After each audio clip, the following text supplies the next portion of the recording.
Meu nome é Dora Alves, eu sou de Maringá.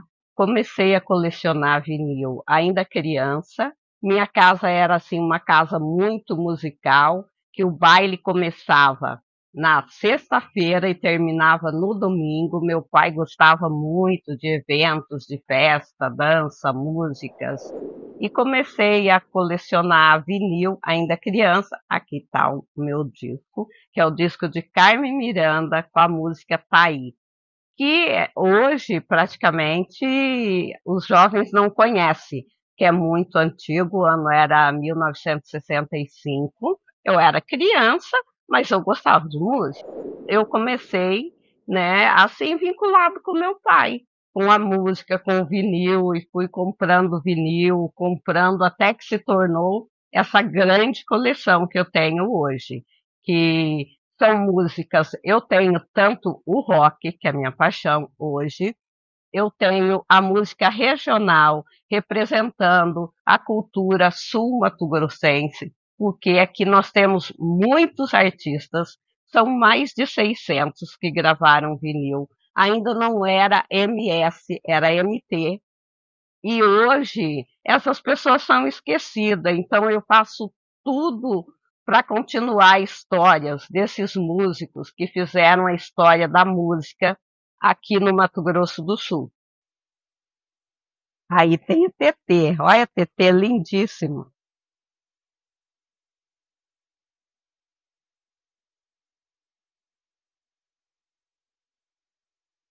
Esse é o mais raro da TT, TT e os lírios selvagens. Muito lindo esse disco.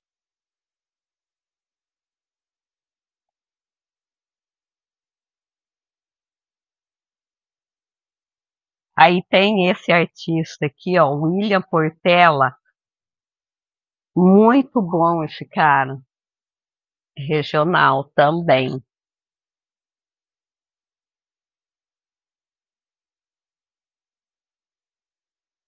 Ó, Clemente Veiga também é regional.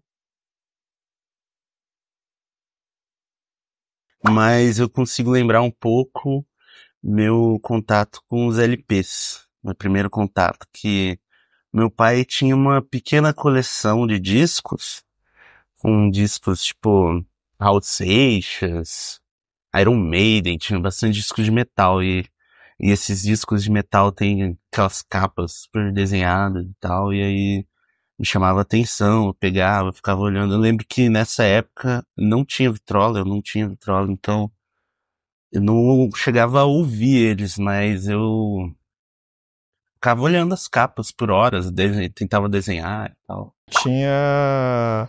Eu ia nos lugares, tipo, ia num sebo e achava alguns discos que eu falava, pô, legal esse disco aqui, né? Tipo, Wilson Simonal, né? Eu falava, pô, isso aqui é legal. E eu não sabia se eu ia produzir, se eu ia um dia tocar com vinil, mas aí eu comprava. Fui comprando discos. Comecei a comprar disco nas feirinhas. Era 2012, eu acho. Ainda era bem mais barato que hoje, assim, né? Já estava começando essa questão do colecionismo, assim, mas era bem mais tranquilo. As feirinhas eram tranquilas, assim, e os preços eram muito bons. Então você ainda conseguia muito disco de... Assim, falando nos discos que hoje, sei lá, vai ser uns 200, então você conseguia 30, 40 reais. E o disco baratinho era baratinho mesmo, assim, cincão, sei lá. Isso eu acho legal, falando daquela coisa da curadoria. Esse é um cara que, tipo, os discos dele só tinham, tipo, não tinham sido lançados no mundo, assim, né? Só tipo, em outros países, né? E aí, eles também. E aí o pessoal relançou. Isso que eu falei, que era da África do Sul, 76, no Puta Stromae. Aqui, achei. É o Inner Vision do Steve Wonder e o Talking Book. Eu não consigo escolher um dos dois. Mas é, pode ser o Inner Visions, pode ser esse aí. Aqui já tá. Olha, esse aqui. Esse aqui eu troquei por um disco do Led Zeppelin. Tipo, eu levei o disco do Led Zeppelin lá E aí todo mundo ficou, caramba, vende esse disco. Aí eu troquei com um cara por esse da Bete Betinha, que é sensacional. Aí tem um monte do Dino Rocha, Franquito. Isso aqui é a trilha sonora de um filme do Zé do Caixão, cara. Que ele estrelou, muito bom. Aí tem Geraldo Roca, muito bom. Aí aqui tem uns discos. Ó, Paulo Simões. Esse aqui foi o que ele me deu, tá? Eu pedi pra ele assinar depois. Isso aqui eu achei no lote, né? Não sei se é boliviano, alguma coisa assim. Los Tames. Minha fase foi meio que uma... Como posso dizer? Uma transição entre esse abandono e a volta, né? Então, tipo, nesse dia mesmo, essa primeira vez que eu fui lá, eu saí com uns 12 discos de lá.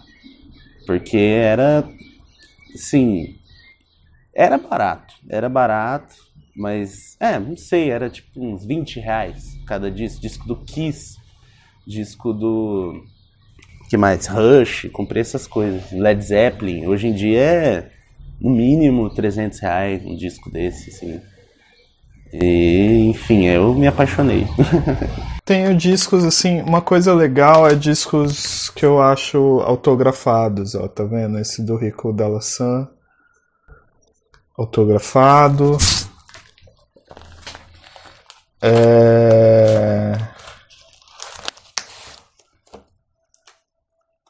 Do Black Alien, que eu abri o show do Black Alien e ele autografou. Mais ou menos 2011, 2012, eu e um grupo de colecionadores começamos a fazer feira do vinil em bares. Começamos aqui em um bar que nem existe mais. Era o Bar Democrático, que era na 15 de novembro, esquina com Pedro Celestino. E esse bar abria no sábado às 14 horas e ficávamos lá até altas horas, meia-noite, 1 da manhã, vendendo vinil, que era uma atração tremenda. Neste local que nós vendíamos vinil, sempre era um local bem frequentado. Meu disco favorito é esse aqui, Os Brincalhões, por tudo que ele representa, Jovem Guarda, rock and roll feito no Mato Grosso do Sul, em 65. A melhor história, assim, de troca, não troquei eu troquei por discos, mas eu troquei por outras coisas também. Tinha uma loja antigamente na antiga rodoviária, que era a Subcultura, e o dono era o Pietro, que já foi embora daqui, mas ele tinha vários discos muito legais. E um dia eu acordei e ele tinha acabado de publicar o Transa do Caetano, que é um desses discos assim que eu queria muito. Só que eu não tinha dinheiro na época, então o que eu fiz? Eu perguntei se ele trocava, saí juntando tudo que eu tinha na casa que podia interessar ele, que não ia me doer muito também, assim, me desfazer.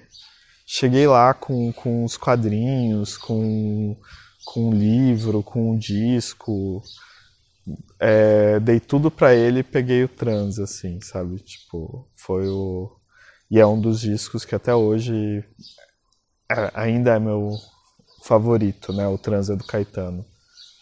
É atemporal, né? Se eu não me engano, eu paguei 400 reais nele. Foi o mais caro, assim. Recentemente, eu me cocei e eu quase comprei um que era muito mais caro que ele, assim.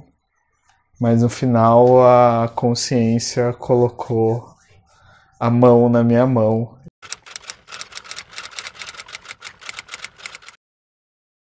Ó, por exemplo, esse disco só foram 300 cópias. Nem o próprio artista não tem ele. Olha, esse daqui é o Ney. É um dos discos raros do Ney, Bandido.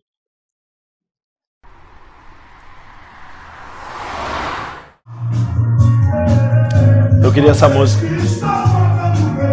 Esse disco, né? Mas eu queria essa música para esse momento agora desses dias muito cinza. E é uma música sobre ar puro, que ele fica falando, eu preciso de ar puro, sabe? Eu queria ter ele agora para tocar nesses dias.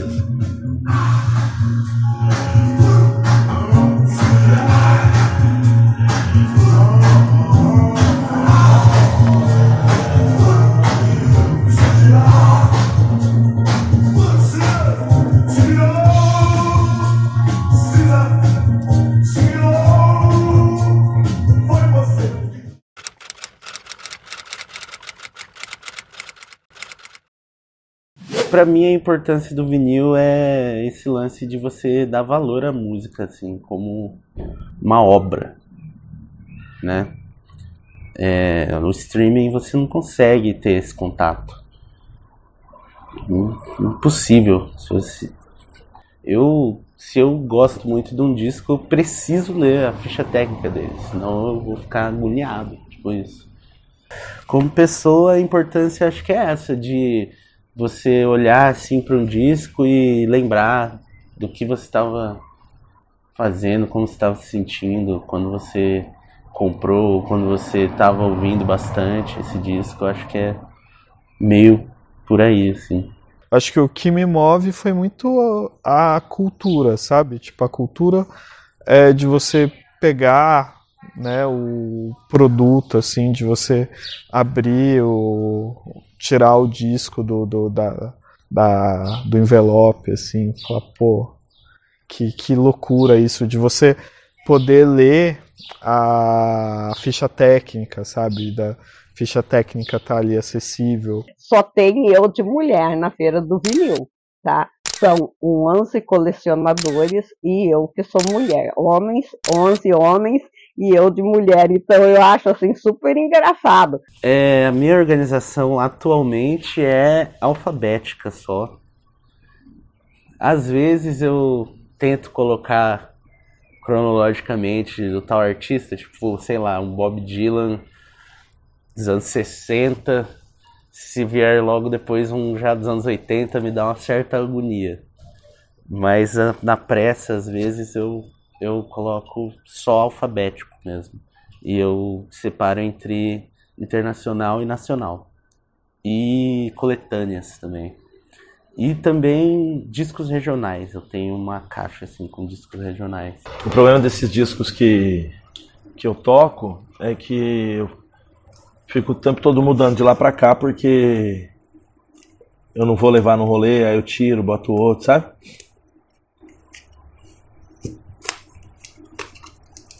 Aqui tem muita coisa aqui. Talvez esteja aqui. Ou às vezes também tá nessas lateraisinhas. Na lateral, mas são as coisas que às vezes eu tô com vontade de ouvir um dia ou outro, aí eu vou botando ali, ou coisas novas também. E o disco tem um peso diferente, o que dá a diferença na sonoridade da música e também a qualidade das agulhas, porque como faz tempo que parou de fabricar o vinil, aqui o vinil e também os aparelhos de som, que é a Zona Franca de Manaus, que fabricava-se em grandes escalas. E hoje as agulhas são a maioria delas importadas. E às vezes a gente compra gato por lebre, porque as agulhas às vezes não têm uma boa sonoridade, né, e até estraga o vinil. Eu acho o streaming muito válido. É um fato que a qualidade do áudio é muito inferior à do vinil. Se eu for ouvir só vinil, eu tô ferrado, porque eu gosto de bandas que lançam música até hoje e tal, então não tem como você ficar comprando sempre, fora que a maioria tem que importar, é taxado. Então acho que o streaming é uma boa opção. Eu tenho pavor de fone de ouvido, não gosto de fone de ouvido, mas eu faço uma seleção das melhores músicas, as que eu gosto, e coloco em um pendrive e deixo rolar o dia todo. É assim, tocando, porque o vinil, não, primeiro que não dá para ficar tocando vinil toda hora, porque estraga a agulha, estraga o vinil e depois você tem dificuldade para adquirir outro. Então, eu tô na moda do pendrive ainda. Por quê? Eu coloco 700 músicas no pendrive, eu fico sossegada, ando a casa toda, faço todo o meu trabalho ouvindo música e não termina a música. E o vinil são só 12 músicas. Se eu colocar um vinil, eu tenho que ficar indo no som, trocar sempre.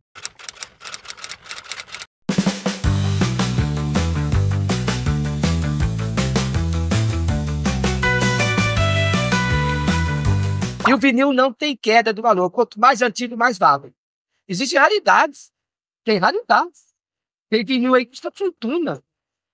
Eu tenho um acervo, a minha relíquia, eu tive influência dos meus pais. Eu nasci na cidade de Rio Verde, MS, e ali eu conheci, me entendi por gente ouvindo os discos e música de Délio Delinha. O Delinha já fazia muito sucesso naquele tempo. Eu era criança ainda. E ali eu peguei a paixão pelas músicas nossas daqui do Zé Correia. E o que eu fiz? Eu fiz de lá, eu segui uma sequência. Hoje eu tenho o maior acervo regional do estado de Mato Grosso. Eu tenho 900 vinis. Desde comprar, tudo foi feito aqui, no Mato Grosso. Tudo. Desde quando era Mato Grosso só até o Mato Grosso Sul. Então eu tenho raridades. Raridades que, disco que foi feito só 50. Só que esse eu não abro mão, é um acervo super conservado, encartado.